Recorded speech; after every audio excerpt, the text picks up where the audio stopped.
Hi, everybody. This is Kim Reads Urantia, and I hope you forgive me a little bit. I have a little cold. My voice might not be quite the same, and my nose is kind of itchy, nasty. So, but anyway, we'll get through it. Okay. So I'm gonna read to you from the Urantia book. First, I'm gonna read a little bit from "Light the Flame" by Andrew Harvey.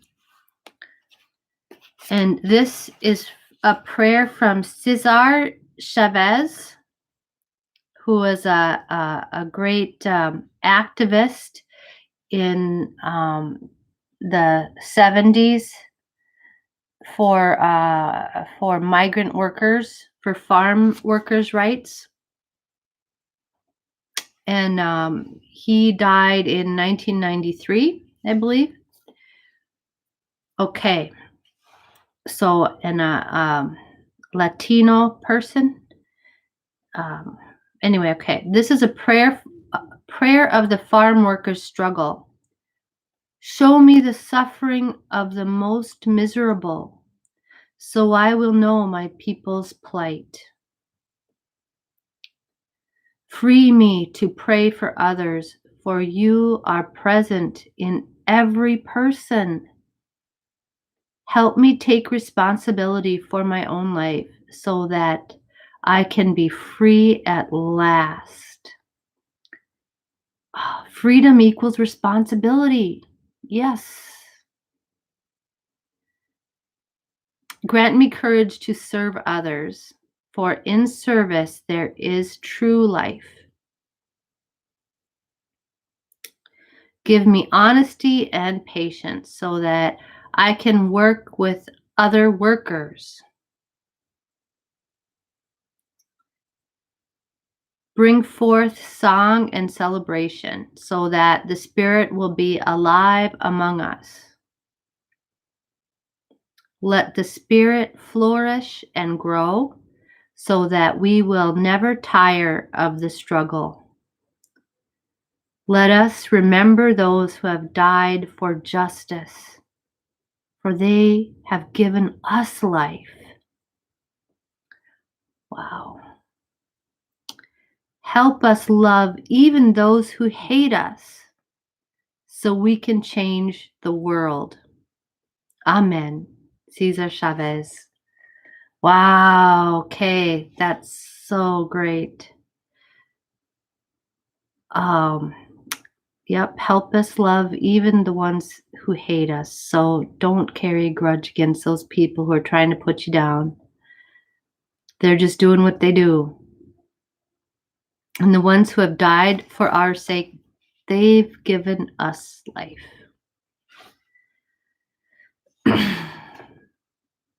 Grant me the courage to serve others. Why would it take courage to serve others? Why? Let me think about that for a minute. Because in order to serve somebody, you have to try to be able to see their needs, try to be able to see the world from their perspective instead of your own. So that means you have to abandon your little cocoon of self-protectiveness in order to adopt another's point of view for however long that is for however long you want to serve that person. So you have to kind of abandon your own self-interest or your own perspective and come out of your perspective barriers to really understand what another person is going through, what they're feeling, and then you can serve them if they accept your offer of service. So that's abandoning my own instinct for self-preservation, for self-service.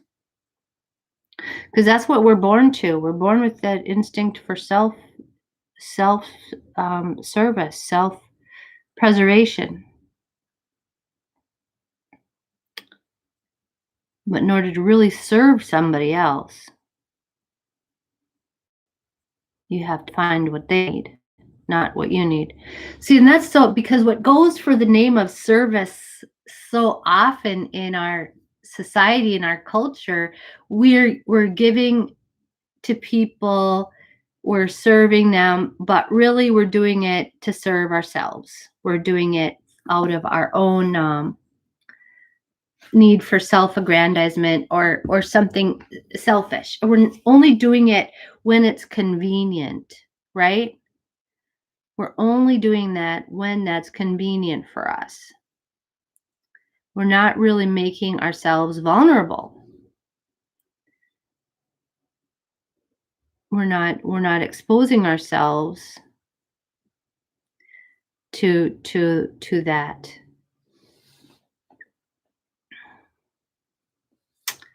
Okay, so like, yeah, I'll serve you, but I want something out of it. That's not real service. That's not real, humble service. When you do a favor for somebody, but then then you're the godfather if you're doing that, right? But real service means abandoning my own protective shell and coming to care about another being and adopting their perspective. Okay, and I don't recommend we do that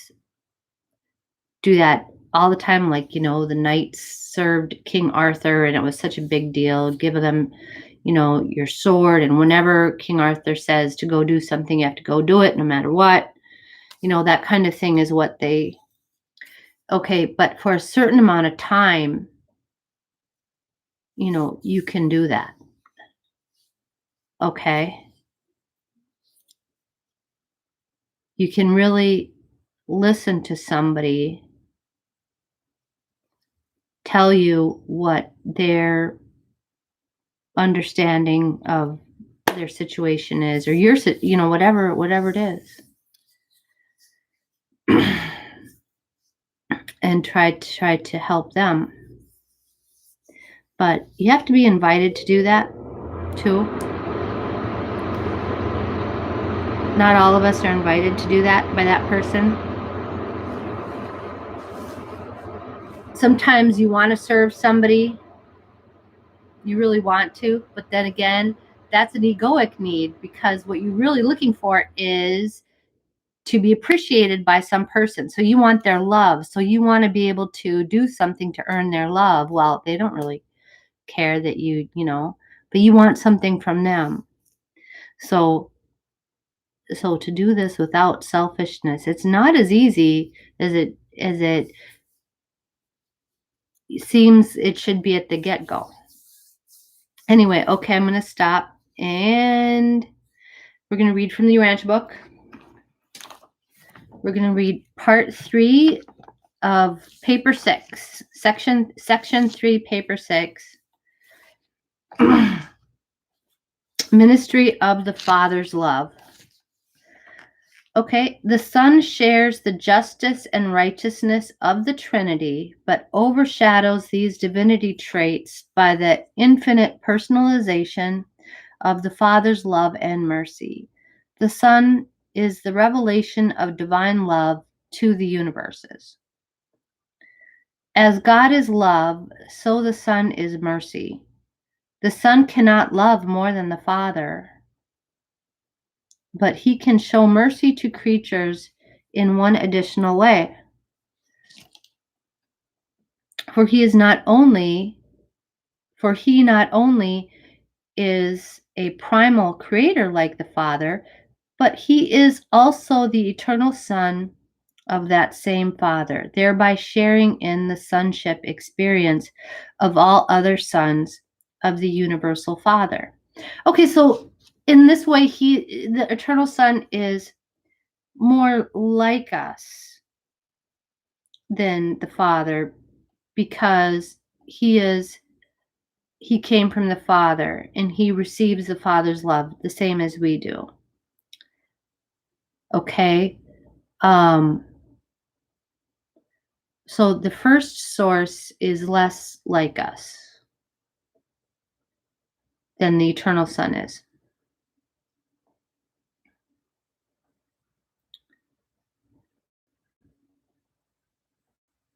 Right. The Son is the revelation of divine love to the universes. Okay, that's interesting. Okay, the eternal Son is the great mercy minister to all creation. Mercy is the essence of the Son's spiritual character. The mandates of the eternal Son, as they go forth over the spirit circuits of the source and center, of the second source and center, are keyed in tones of mercy. Okay, so God is love, the first cause, the I am, and the eternal Son is mercy. So and what characterizes mercy, I feel like, is that you get another chance. Okay, you're not going to be totally condemned because you screwed up this time. You get another chance. So yeah, you get another chance. Okay, so where the Father is creating and is the I am, the essence of being, the eternal Son is that he loves the people that mess up. And you know, that's been said a lot about Jesus, that he loved the people that mess up. And not because, you know, he likes messing up. He likes, no, it's not because he thinks it's cool to screw up things. It's because he offers them always another chance, as long as they want another chance to make it right. That's what mercy really is. Okay, you're not outcast. You're not or cast down or trampled upon because you did something that isn't good, or you failed to do something. Okay, but you get another chance. Okay, so that's, I think, yeah, the message of mercy from the eternal Son. Okay. To comprehend the love of the eternal Son, you must first perceive its divine source, the Father who is love, and then behold the unfolding of this infinite affection in the far-flung ministry of the infinite Spirit and his almost limitless host of ministering personalities. Okay, the Father is love, the Son is mercy, and then the infinite affection of the far-flung ministry of the infinite Spirit. And the infinite Spirit is almost like, well, it's like mind. It's like the means to achieve the desires of the eternal Son. Something like that. Okay. The ministry of the eternal Son is devoted to the revelation of the God of love to the universe of universes. Okay? Because it's the Word. He's showing God, he's expressing the love of God to everybody. And then everybody who loves him, who loves the eternal Son, or like the Creator Sons, that love passes through them and is reflected back to the universal Father. Right? This divine Son is not engaged in the ignoble task of trying to persuade his gracious Father to love his lowly creatures and to show mercy to the wrongdoers of time. No, he doesn't do that, because that's like automatic. That's already in play. Right. So what God needed to create was a means to express this love that he already feels. He needs a way to express it. and that's through the eternal Son. How wrong to envisage the eternal Son as appealing to the universal Father to show mercy to his lowly creatures on the material worlds of space. Such concepts of God are crude and grotesque.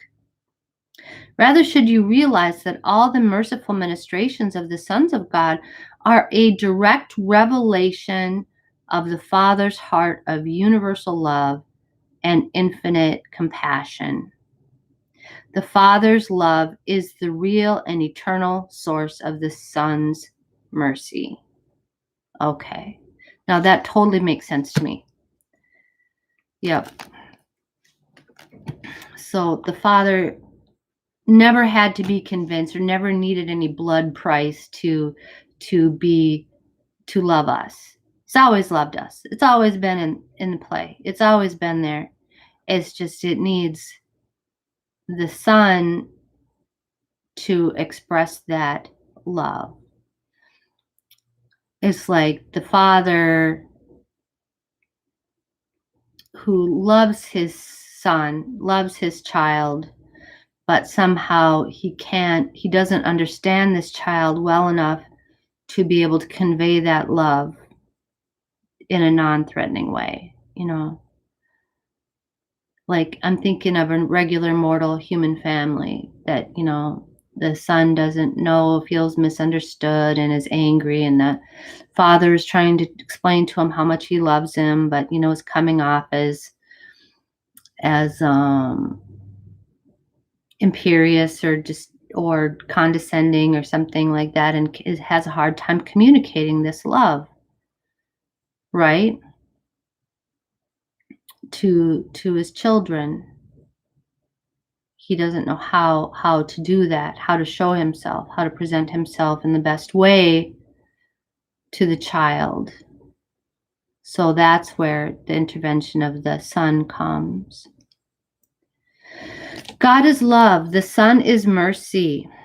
Mercy is applied love. The Father's love in action in the person of his eternal Son. The love of this universal Son is likewise universal. As love is comprehended on a sex planet, the love of God is more comparable to the love of a father, while the love of the eternal Son is more like the affection of a mother. So, and I know at some planets, the eternal Son is called the mother Son or something like that. Yeah. Instead of just the eternal Son, it's called the mother Son. Okay, so it's like, yeah.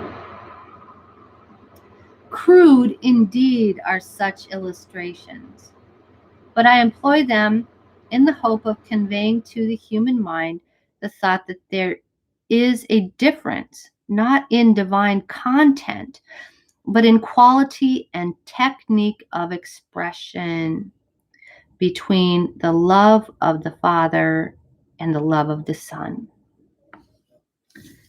Very good. Okay, that's wonderful. Thank you for joining me. All right, you have a really good Thursday, okay? Bye.